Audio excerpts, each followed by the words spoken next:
Well, good morning and welcome back to Anthony's Audio Journal. Today we're in the Santa Rosa Preserve area of, I guess it's Murrieta or Wildemar in Riverside County. It's the day after Christmas and it's a little chilly. It's not too bad. At least there's no wind. It's about 45 degrees, 44 degrees right here today. At least this morning. It's going to get up into the 60s, low 60s, but right now it's kind of chilly. We've been up here to the preserve quite a few times before in the past, and usually we come up here in the spring, but today it's full winter mode. But it's pretty up here nonetheless. Great day for a hike. Now we've been down to the plateau several times, 5-10 times maybe. It's real nice that they've kept this open space preserve for everybody to come out and enjoy. And on this side of the road, on this side of Clinton Keith, it's set aside for hikers and joggers and things like that. There's no dogs allowed on this side. There's no mountain bikes or horses. So in that respect, it keeps this side a little more pristine. On the other side, that's where I ride my mountain bike. But either way, both sides are equally as nice. There's gray fox here, there's coyote, bobcat, mountain lion. I know a few years ago they actually closed the preserve for about a week because they had 3 consecutive days in a row where they had mountain lion sightings right near the trail. So there's a lot of kids come here, a lot of school children come here on field trips, and docents give them a tour of the preserve and talk about the wildlife and nature here. And it's definitely a little hidden gem here in Riverside County. Most of the times when we come here, we see something. We see snakes. There's rattlesnakes here. There's gopher snakes. It's a little chilly for that today, but we always see something. We always see coyote or something. Lots of quail here too. Ducks down by the water. There's a good variation of wildlife here in the preserve. And it's nestled in amongst housing tracts. On the far side, on the perimeter, there's some big ranch estates. One house on the side over there is a great big mansion. He actually has a helicopter and a helicopter pad. But we're just going to enjoy the peace and solitude out here in the preserve. And if I'm quiet enough, maybe we'll see some wildlife. Well, on the far hillside over there, there's something walking along the edge of the meadow. It looks like it could be a coyote. It might also be a fox, but he's too far away without a zoom lens. You won't be able to see him from here. Maybe when we get home we can zoom in a little bit, see if you see him. I don't even see him right now. Oh, there he is. He stopped watching us.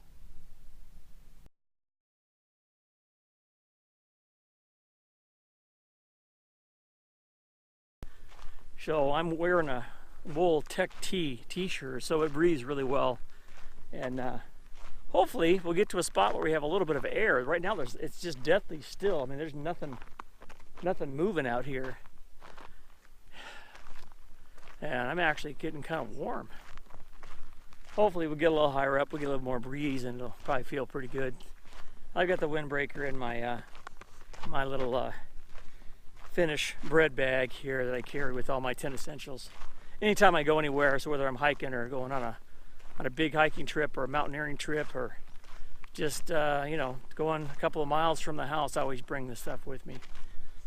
But it's quiet. We've only seen a few people here today.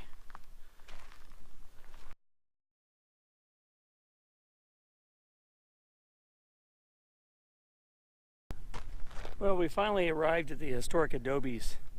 This is the Juan Machado adobe. This is the, if I remember correctly, the second oldest structure in Riverside County. It was built in the mid 1880s, early 1880s, maybe even older than that.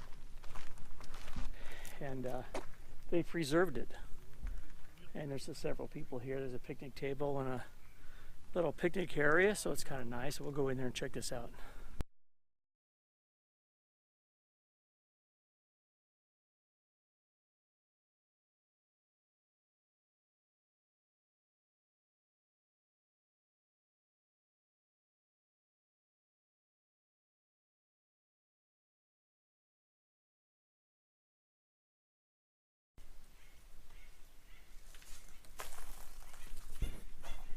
This is the front porch of the Machado adobe. And according to the plaque out front, they said this one was built in like 1840 something. A little older than I thought. Machado adobe, 1855.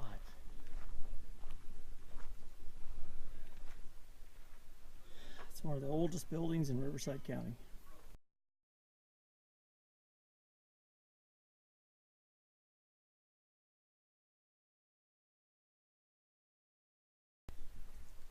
Now the second building over here, next to this magnificent oak tree,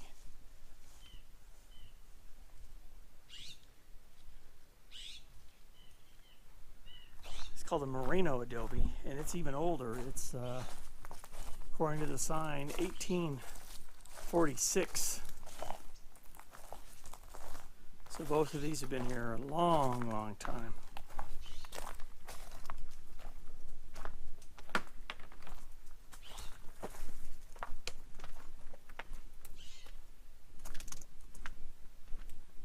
And there's definitely some magnificent oak trees here.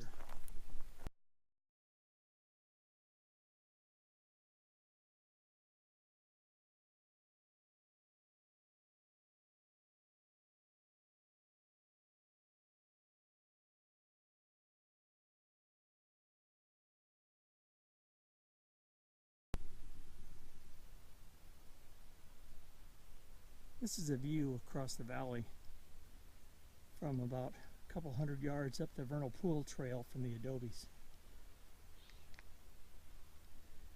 San Jacinto way in the distance.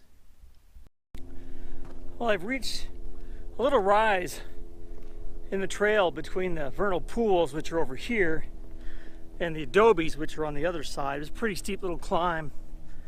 They have a couple of benches you can sit, take a break, but the reason I stopped up here is this is the connect trail between the vernal pool and the adobe.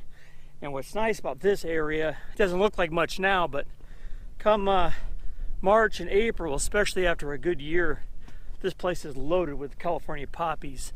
I've been up here during the spring when everything's in bloom and it's green and there's just fields of poppies everywhere through here. So it's real scenic. This time of year, maybe not so much, but it's still nice in its own way, I guess.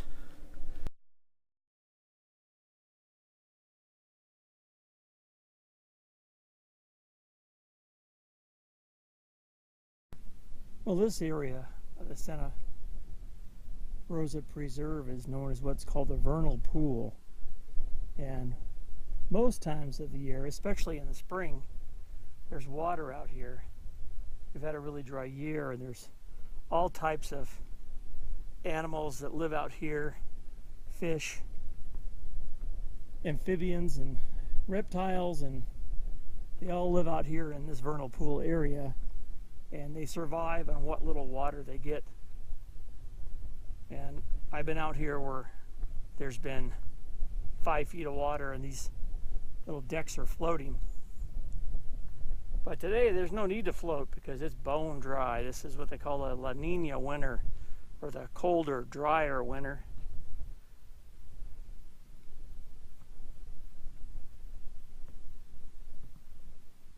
A few years back, this whole area, the water was so high it ruined it, flooded a lot of this area, and they had to rebuild it. So it looks like they've done a good job.